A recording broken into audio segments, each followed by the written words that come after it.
podcast. I'm today with Kris Tynan, all the way from New Zealand. Kris has a couple of courses with us on a life of education. We're going to talk today about obesity and training people with facing type 2 diabetes. So, Kris, do you want to just introduce yourself a little bit and talk about sort of your background, your experience, and how you ended up being a specialist in these topics? Okay, well, thank you, Keith. Thank you for having me on board. I am a little bit older, I guess, than the average trainer, and I have worked with older adults for a long time, probably about 25 years. And as a result of that, you've had to become upskilled, or you have to become upskilled in all of the long-term conditions, like diabetes and arthritis and, you know, those sort of things, because they come along with old age.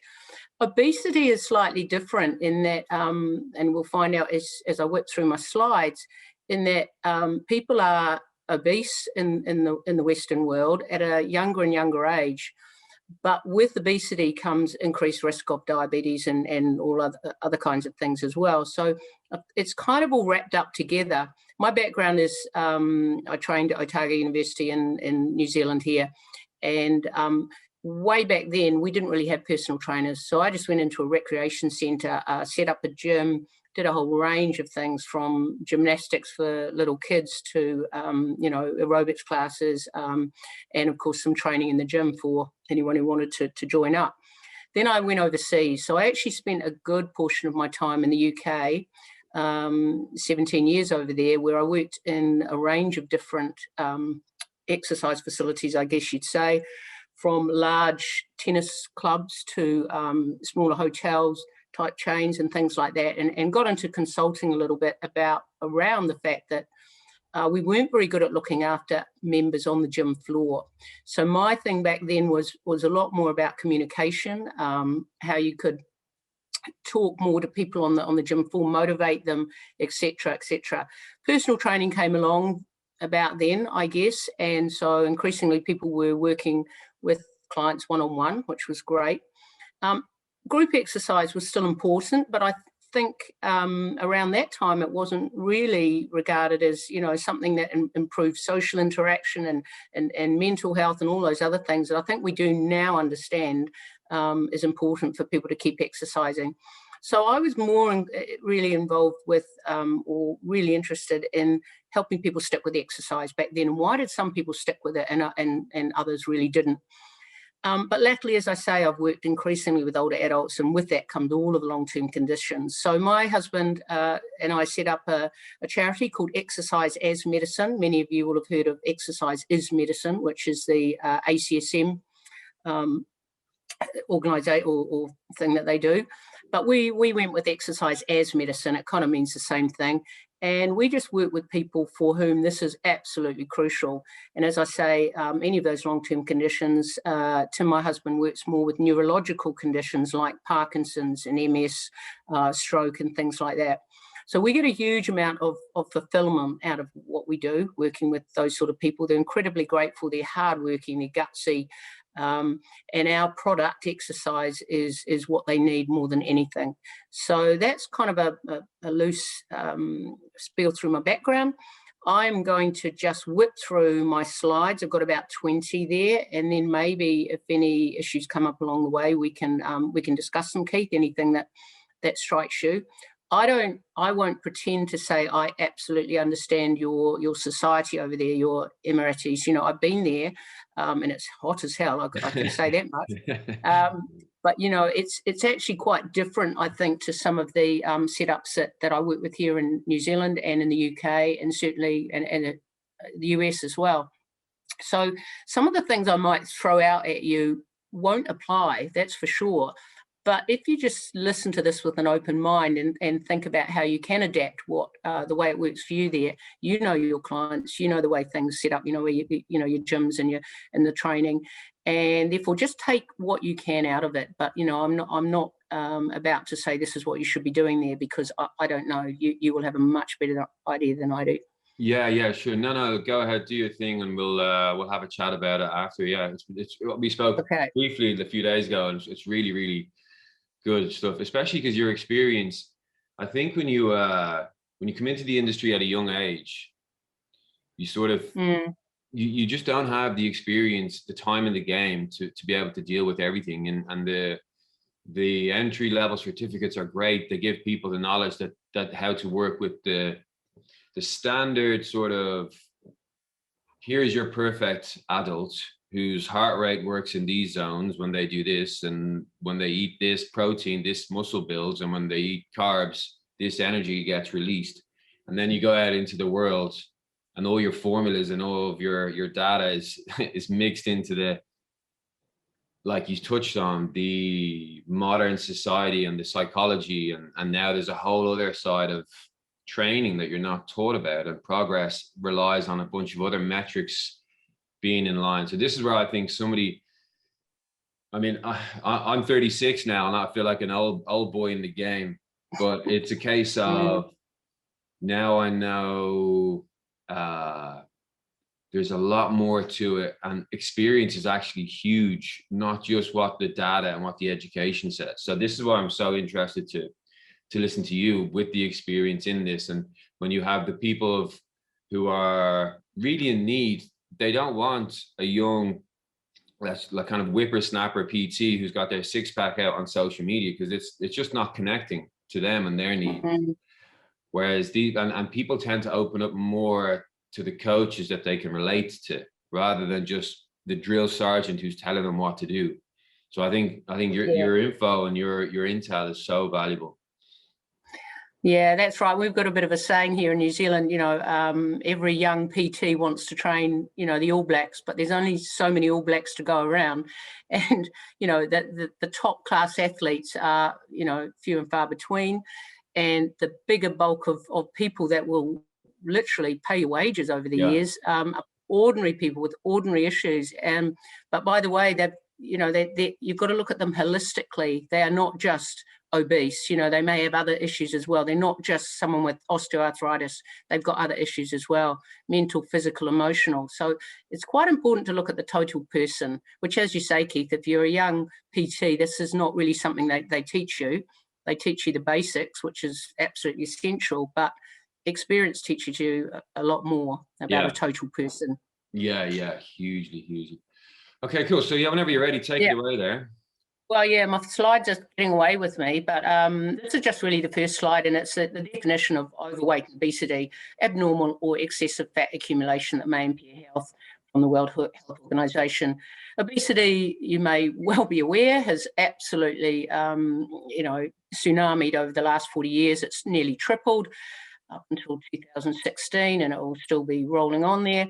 And sadly, today's generation is the first one that may well die before their parents due to that fact. This little pie graph, again, is a little bit of a sobering stat. It shows that for the first time, more people in the world are over fat than they are under fat. So for those of you who can't see the slides, there's about 9 to 10% of the world's population who are, you know, under fat, and 62 to 76% who are over fat. There's only 14 to 28 who are sort of a normal size. The rates of obesity globally, we're pretty interested in New Zealand. We're down there at 30.7%. The US heads the table, 38%. Mexico are closely behind, 32.4%.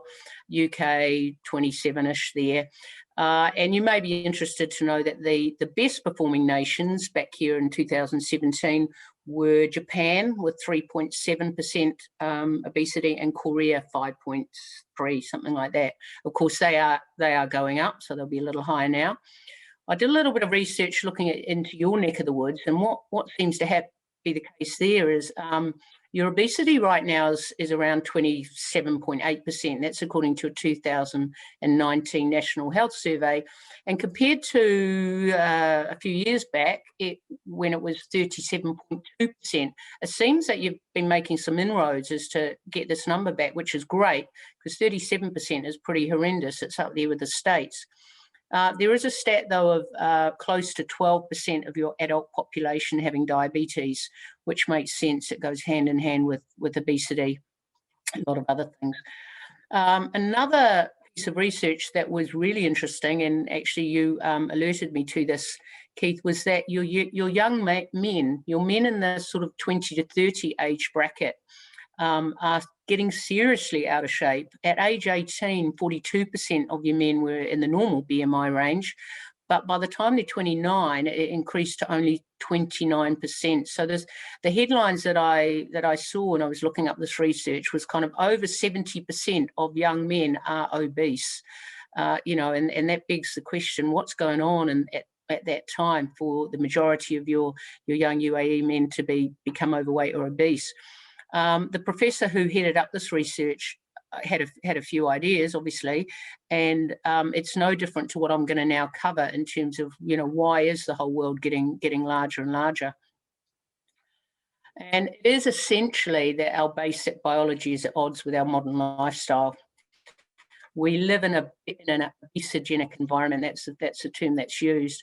And what that means is that the imbalances that's created between consumption and expenditure are due to a whole range of things, a whole raft of our society, increased screen time, less walking, less cycling, and all that kind of thing, less working in the fields, not that you probably ever did in your part of the world, but, over the last 30, 40 years, we are just doing less and less. That doesn't involve sitting on our rear ends. The other side of the coin, the overconsumption of food and drink, it's supersized, it's processed. So there's less and less nutritional value in the food that's most readily available. And, we are at the whim, if you like, of the marketing world, whose job is not at all to look after our health, but to sell their product. So we are bombarded with messages about what's, the ideal thing to eat and drink, and we fall for it. Most of this is outlined here. Socioeconomic status. Now, this may well be different over where you are, but certainly in most of the Western world, the lower the socioeconomic status of an individual, the greater the risk or the chance that they'll be overweight or obese. And that is, of course, because the fast food is cheap, or it's seemingly cheap, and it's easy. So that's a correlation that pretty much holds true. May not be quite the same with you guys, but that's something we're very aware of. As I say, in a obesogenic society, food is everywhere. The strong marketing messages, portions have increased over the last few years. You can see there, I think it's 20% in the last 30 years. And that supersizing message that's coming through all the time. McDonald's are absolute, leaders on this. Do you want fries with that? Fast food is cheap and unhealthy. I've just covered that one. So it would be fine if, being larger, being obese, having a lot of fat actually, was just a sort of a visual thing, but it's not. It causes, or it raises the risk of a whole range of things. So the health issues associated with obesity are type 2 diabetes, cardiovascular disease, increased risk of heart attack, strokes, etc., high blood pressure, which, as you know, is known as hypertension, high cholesterol levels, hyperlipidemia, and all sorts of cancers. The risk is increased with obesity, and respiratory issues such as asthma or COPD, which is the chronic obstructive pulmonary disease, mainly caused by smoking. But also with an older age group, and increasingly with someone who's overweight as well. So if you smoke and you're overweight and you're getting older, it's not a good mix for COPD. There's also this thing known as a metabolic syndrome. This is 5 measures that are linked with obesity, and therefore all sorts of other health issues coming on board: high blood pressure, excess abdominal fat, high levels of triglyceride, and low levels of HDL cholesterol, which, as you may well be aware, is a good kind of cholesterol, and high fasting glucose levels. So not very good management of blood sugars. This is known as a metabolic syndrome. Other physical issues associated with obesity, as well as these sort of metabolic issues, osteoarthritis, it makes sense, doesn't it? If you've got a bigger body with more weight, you're going to put way more strain on your joints. So knee particularly, and also hip arthritis are prevalent with someone who's overweight. Gout is more likely with someone, especially men who are overweight. Plantar fasciitis, any of you have had that, is pretty painful.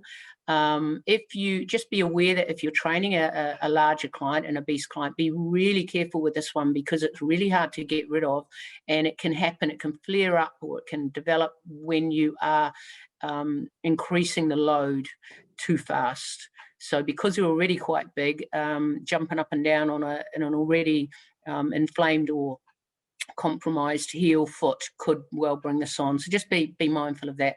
Heat regulation with a bigger body, that also makes sense. You know, you've got more fat in the body, so it's harder to regulate heat, balance, and balance. So, you know, a larger person, don't put them on Bosu balls or wobbly things unless you're absolutely sure, or build up to that, because their balance will be compromised. It's really quite hard to keep balance sometimes.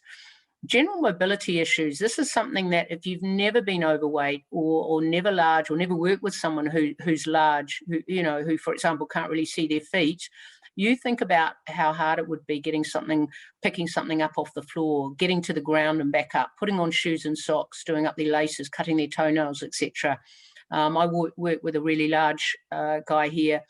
He's a Maori guy. He was great, but he would have me in fits. You know, he'd say, "Listen, if we drop $1 on the ground, it stays there." You know, and I kind of laughed, and I knew what he was getting at. He said, "Because we can't go. We're not going down to get it. We can't pick it up."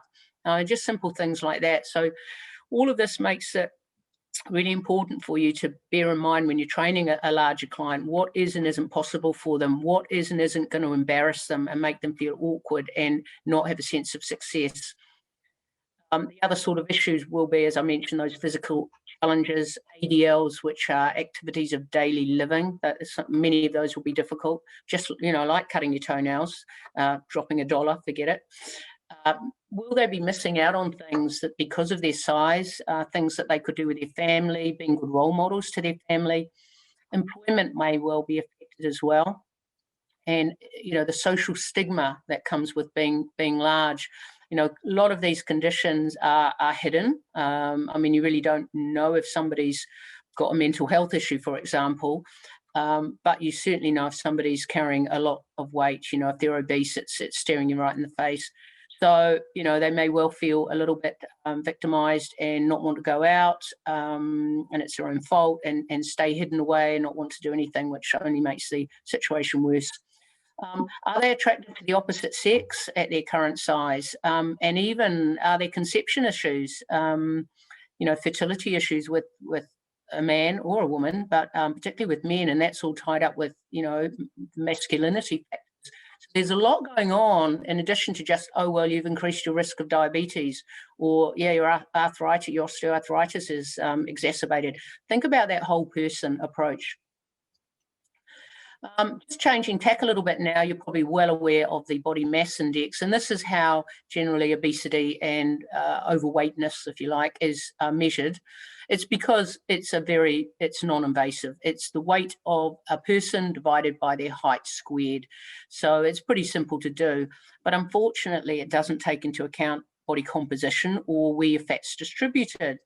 And many of you will know, I mentioned the All Blacks earlier, but, you know, quite a few of our All Blacks and those sort of athletes are classified as obese because they, that's the equation that they work out, but they're not taking into account the fact that it is muscle. It is muscle, not fat. So BMI is useful, but it's not the best way for you to measure body composition with clients, especially when you've got them one-on-one. A better way would be this one, which is a waist to hip ratio, and that's looking at how much fat is accumulated around the middle, or your visceral fat. This carries a much greater risk. Some of you will be well aware of the sort of phrase apples versus pears. So your average female is more of a pear shape. They will have more weight on their hips and thighs. Now they might not like the way they look in jeans with that, but in fact, that's a healthier way or a healthier situation regarding their fat storage. If fat is around the middle, i.e. most men around their middle, then that carries a greater risk of all sorts of issues, metabolic issues. The stat that the World Health Organization uses, or the measure, is 0.9 or over for males and 0.8 0.5 for females. It's really not very, really not very much. A lot of people are carrying too much weight around their middle there. The issue with this is that you just need to measure consistently. Something that I use, which I find much better, is to get your client to have a long piece of ribbon, all right? Put it around their waist, do a little mark where it meets, and then tie it somewhere, say to their fridge door or whatever, or they do, so that they're constantly reminded that they want to get this measurement down. So they're not actually measuring themselves in centimetres or inches or anything like that. They will see when the little mark comes in closer. So, you know, they'll be losing weight that way, or they'll be measuring their weight loss that way. And it's a much more motivating way than just saying, oh, you know, you're 112 centimetres, which is horrendous. That's worked really quite well. Also, it's a visual reminder when they go to the fridge that they're trying not to get in there and poke around and eat stuff they perhaps shouldn't be. All right, this slide is all about bringing in through the way you talk to your clients and the way you look at the way you work with them, that you exercise for health rather than weight loss. The scales, hopefully the scales will change in time. Hopefully the waist measurement will change in time, etc. But initially, let's just think about measuring your health. So look at things like improvements in strength, balance, or cardiovascular fitness, improvements to blood pressure or blood glucose measures, energy levels, sleeping better as a result of the exercise you're doing, are their stress levels improved, is their mood and confidence any better, and are they participating more in life out there now that they feel that they're a more active person. So look at those sort of measures rather than just, you know, how many, you know, kgs you've lost this week or fortnight or whatever. This is a much better paradigm shift. You're probably all aware of the stat about diets. 95% of people who go on diets put it back on again, and most of the time even more. So just little changes, little improvements will make a difference. In fact, that's where we're coming to now. 5 to 10% of total body weight can lead to improvements in metabolic syndrome factors. All of these things should happen over time. Blood pressure coming down, that visceral fat down. Insulin sensitivity will improve, which is crucial for that diabetes situation. Your blood lipid profile should improve. Joint pain will go down. Sleep apnea, which is very closely connected to obesity, hopefully will improve, and self-esteem will go up. All right, repeat message. It is really important to be able to say to your clients, especially if they've got a huge amount of weight to lose, you know, even 5% will make a difference. So if you've got someone who is, you know, 120 kgs, I mean, if they could just lose 10 kgs, that is, you know, 8%, something like that. That would be amazing. That would really make a difference. And then you can just keep chipping away, hopefully, from there. Small losses or small changes equal massive gains. All right, the 5 treatment tools that really we use with obesity: clearly making dietary changes, absolutely crucial, increasing exercise and activity, and then changing behaviours and habits around both of those two behaviours. Medication is an option, and bariatric surgery. And I don't know how big that is over there. I imagine it is.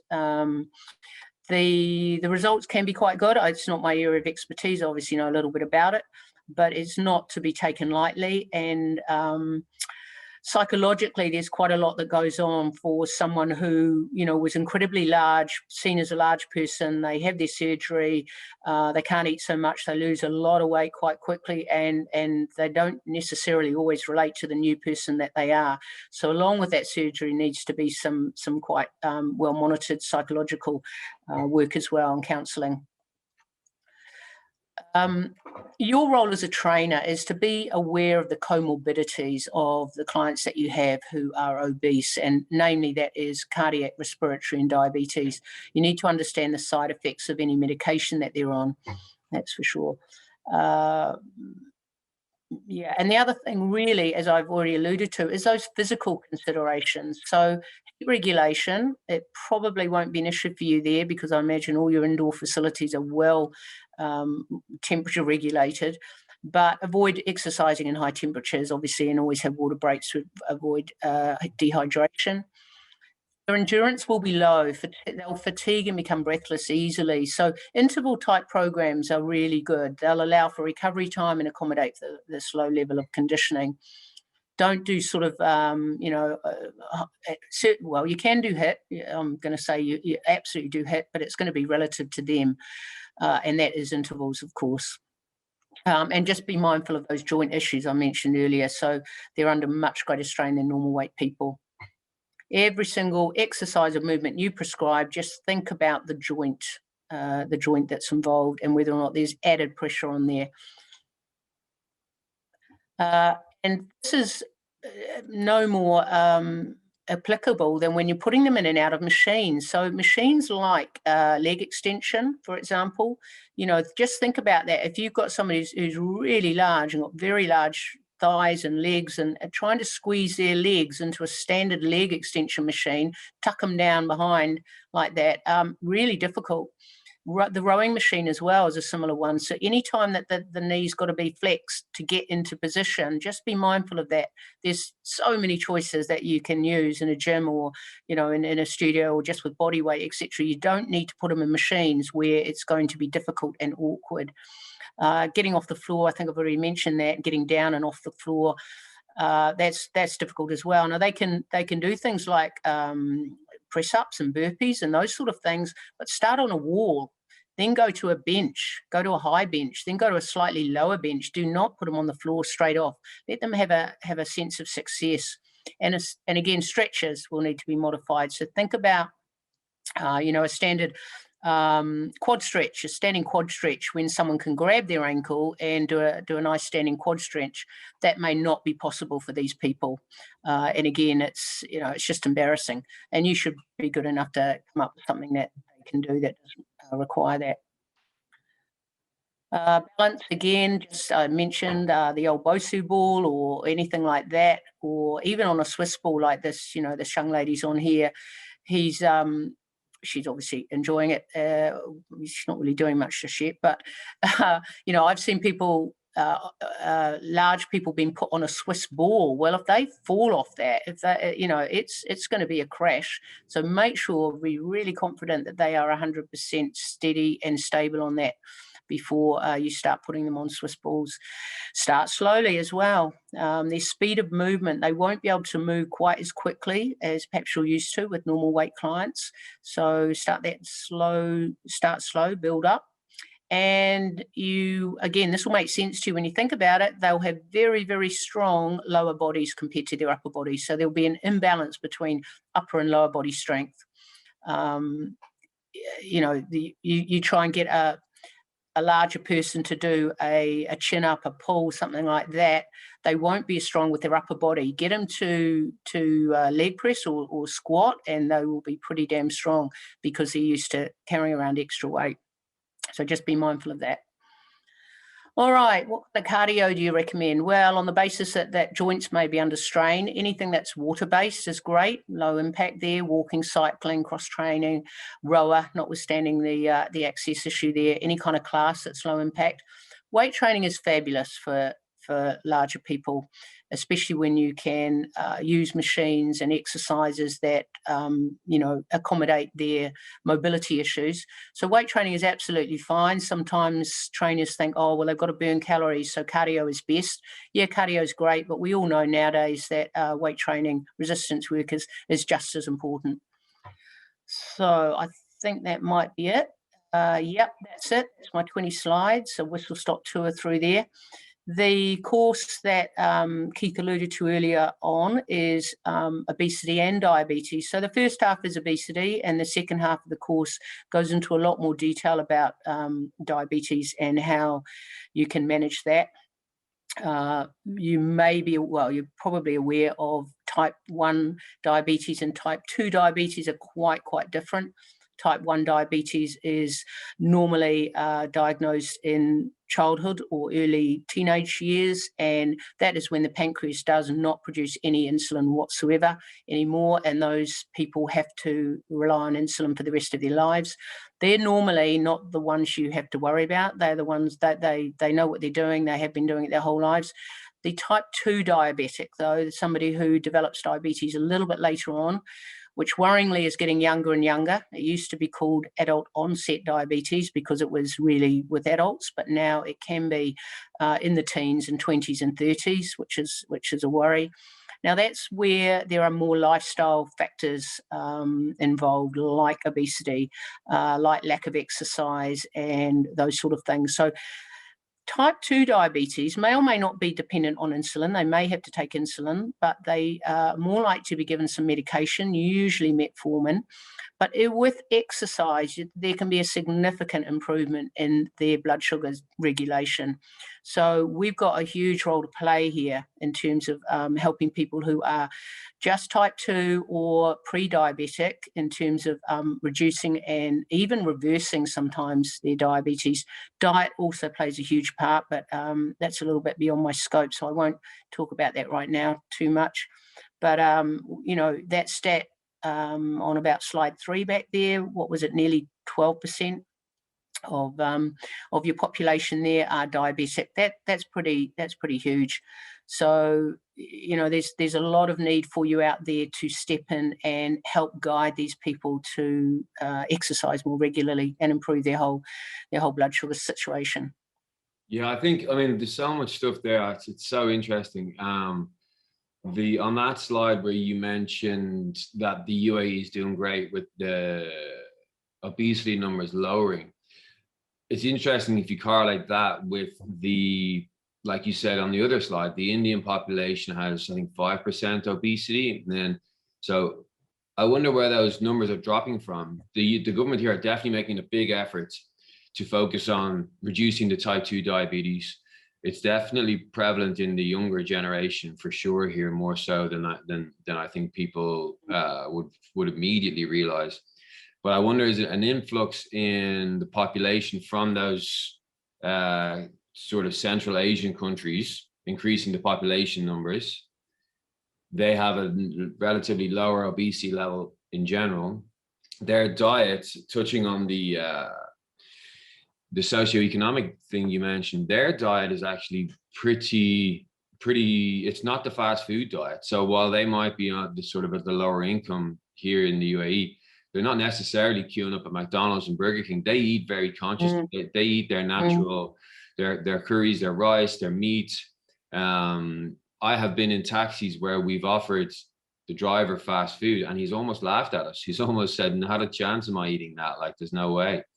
So yeah, it's very interesting. I think it's definitely it's definitely something that's taken for granted. People think that you just, when you lose weight, when you want to lose weight, you just exercise, you just start moving and you just eat better and you just flick that switch and everything gets improved. And there's so much more to it from a psychology perspective. There was something I wanted to ask you. How do you find the conversations with people are around when it comes to sort of, because a lot of people will be folks who haven't exercised either at all ever or recently. So how do you go about sort of managing their expectations and talking to them in a way where they can feel comfortable either returning to a gym or returning to that state of feeling really vulnerable and sort of, that how are they going to overcome this battle to start losing a few pounds? Yeah, it's interesting, Keith. I'll just raise here, I think there's a difference in the way the sexes take it on. So men that I've worked with are really more straightforward. They really are. You can generally say to a man, how much Coke are you drinking? What do you think you're doing wrong? Where do you think you're going wrong? And they'll kind of come out with it. And I had a client actually a few months ago now. He had no idea how many teaspoons of sugar were in a can of Coke. So he said, "Oh no, I had no idea." He said, "Oh well, I won't be having a can of Coke every day like I was." It was very straightforward for him, and I have found that to be the case. Whereas women have got a few more emotional ties with food. They're the nurturers.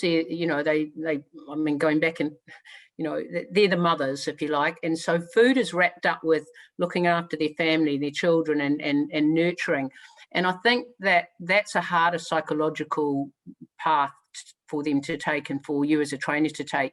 What I would say is don't get too wrapped up in it. Know your boundaries, know your guidelines, etc.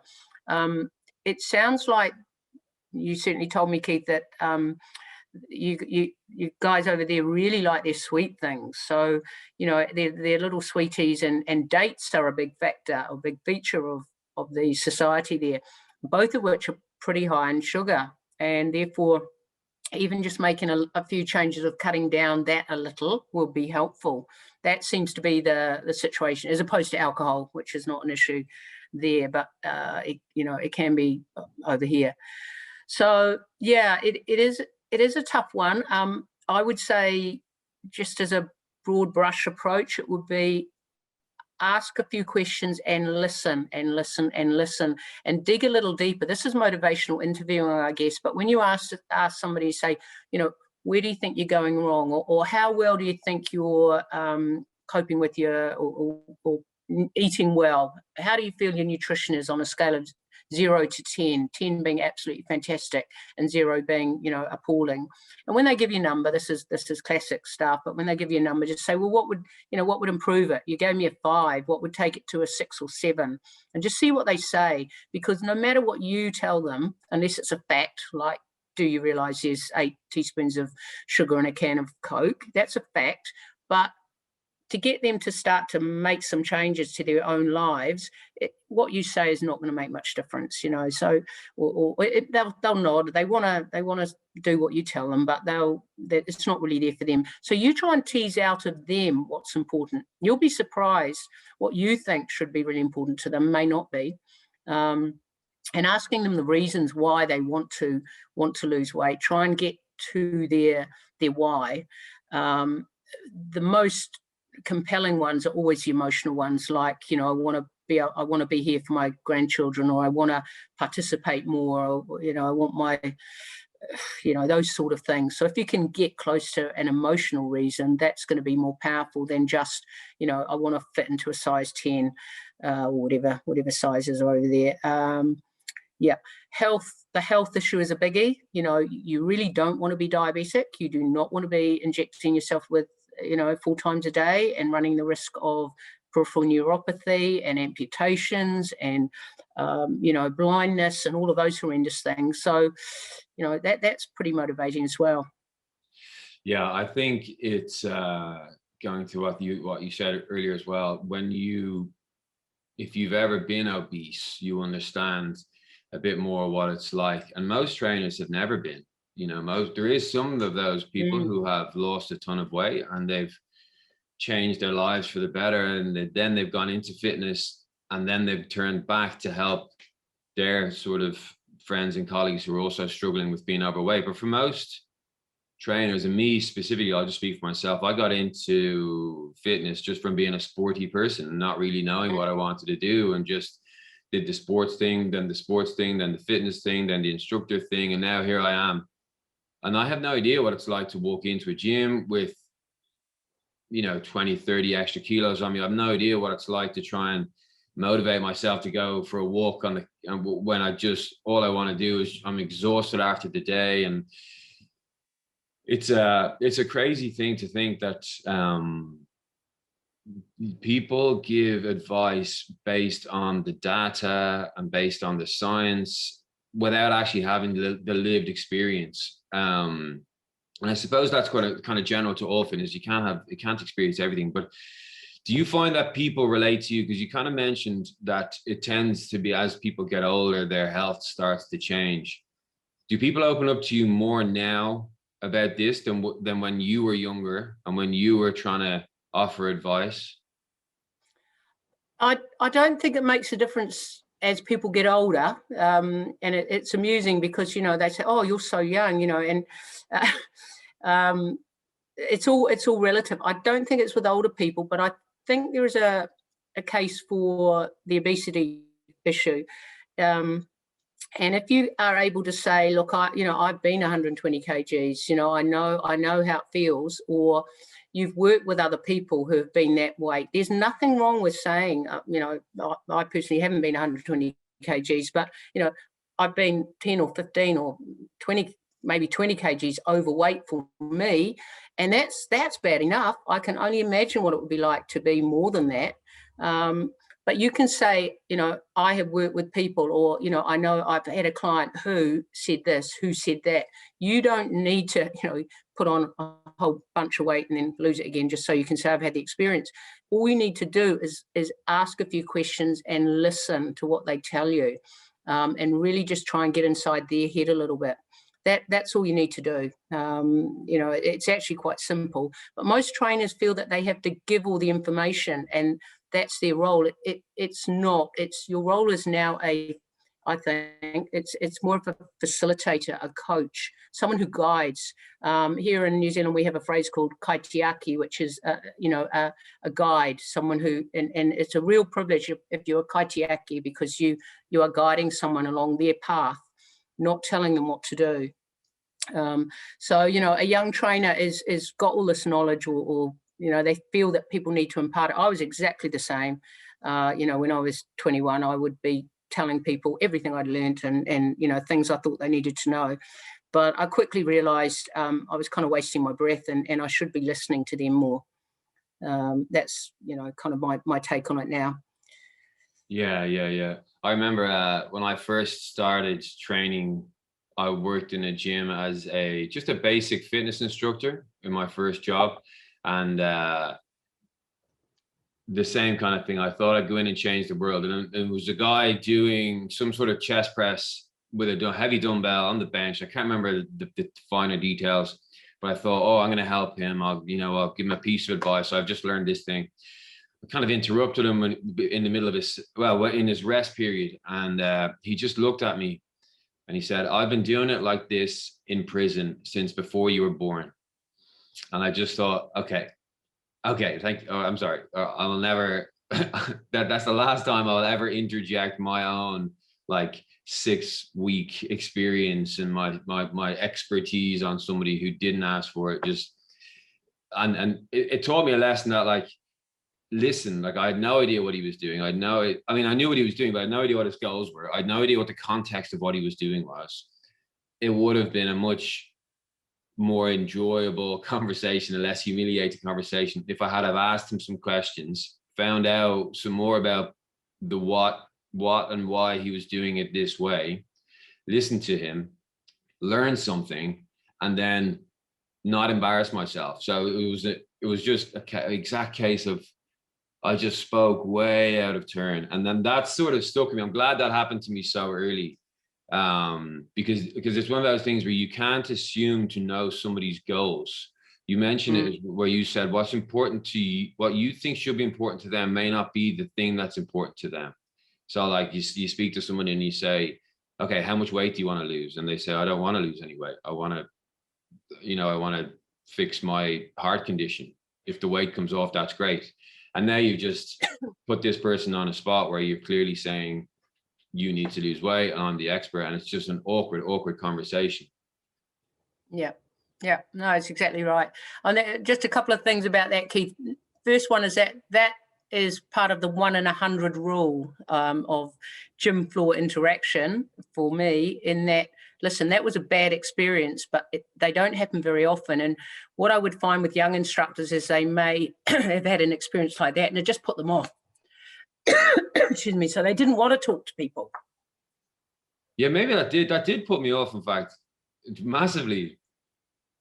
Yeah, but that was unusual, Yeah, I had a job then a few years later when I moved to the UK, and I was a personal trainer for a giant, a corporate, what would you call it, a standard corporate gym chain. And part of the job there was, you're the PT now, go walk the floor and collect your clients on the floor and upsell them from their basic membership to the PT realm, which was so difficult, because it was before Instagram, it was before you had a portfolio, it was before people came looking for you. And I used to hate every second of just talking to people and approaching people. Excuse me, can I do? And I never actually, until you just mentioned it, I never actually connected those two experiences. That could have been why.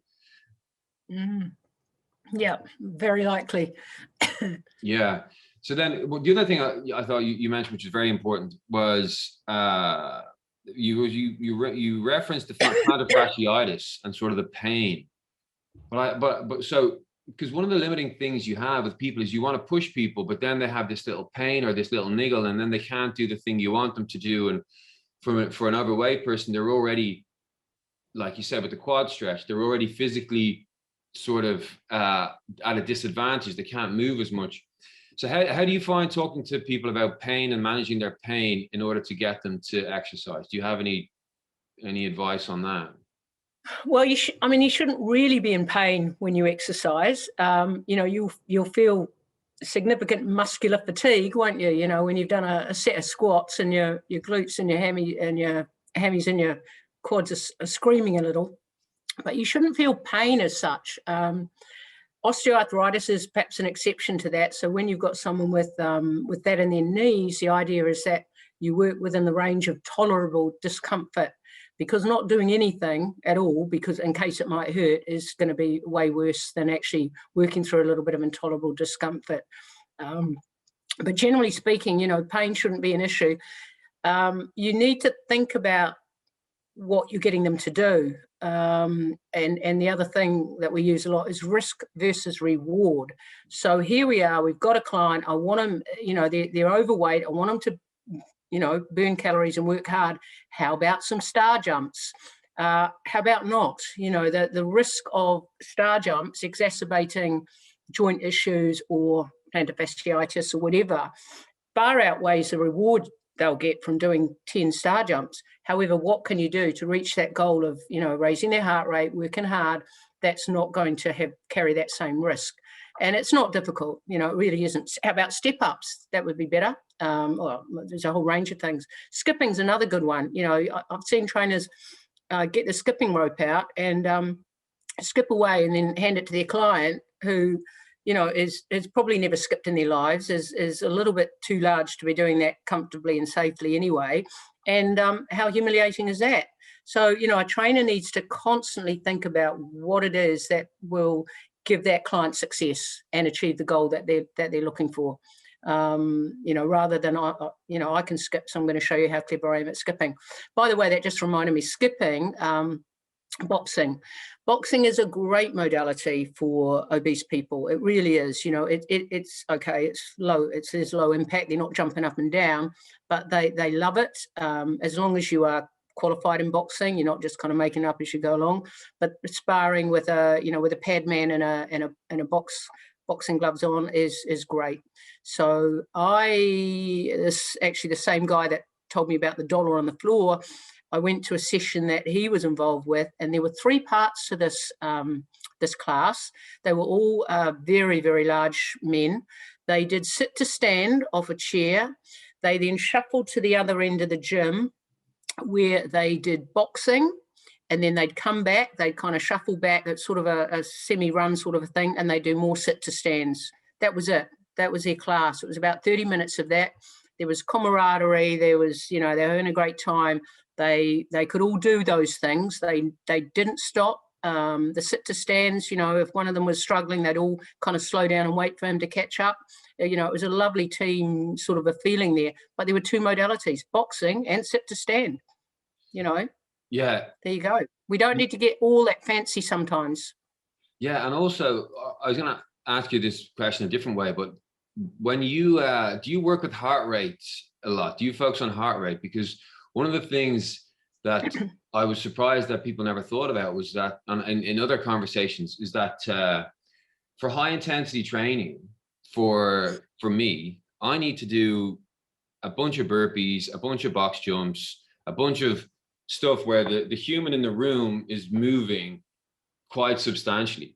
But for somebody who's carrying a lot of weight, what high intensity for them could be just the sit to stands.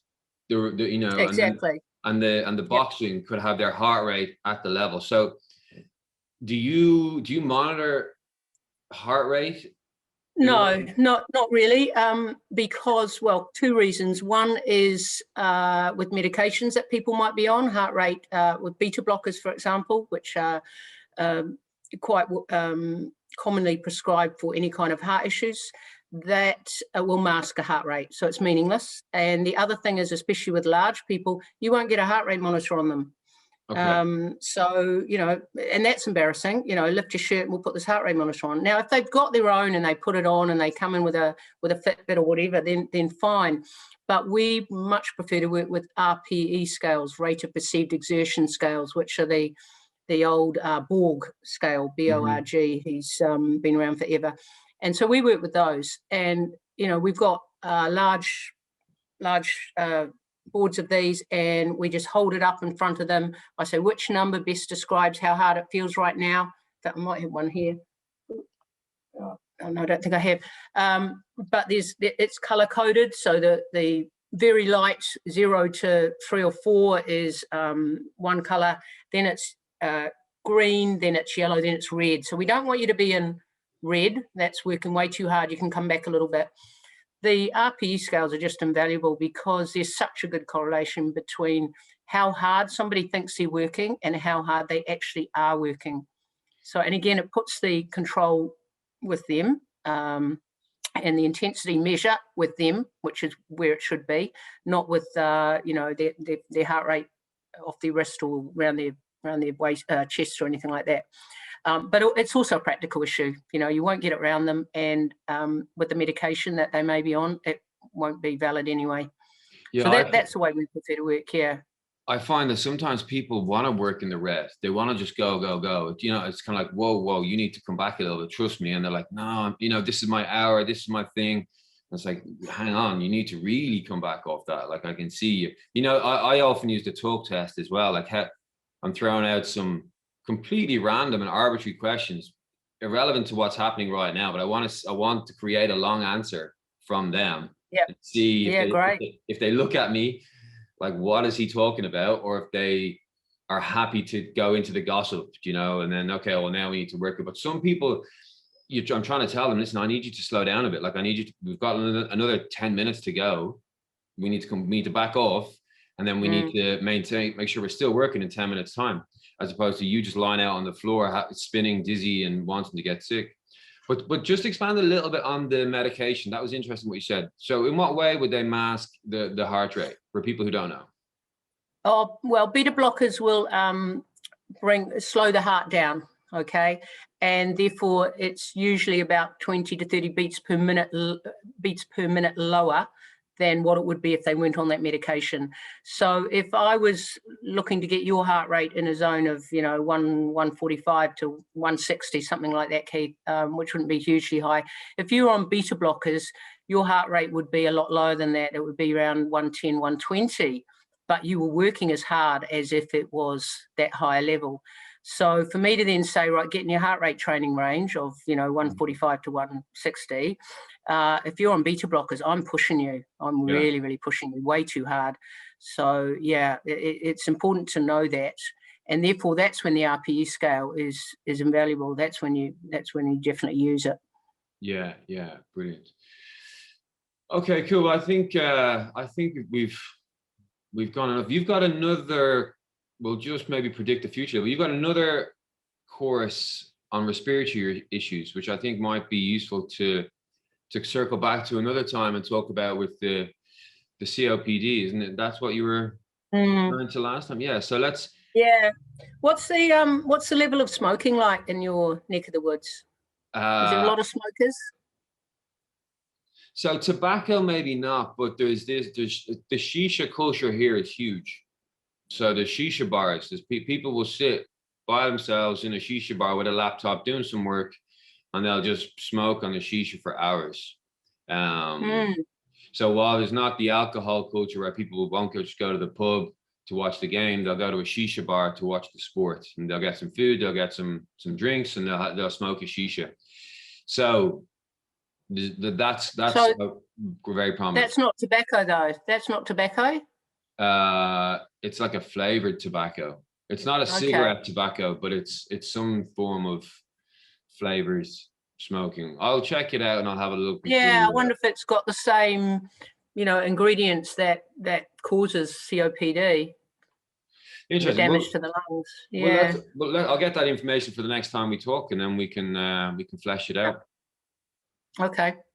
All right, Great. well, thanks very much, Kris, for your time. You're I know you're welcome. starting the weekend there, so I'll leave you go.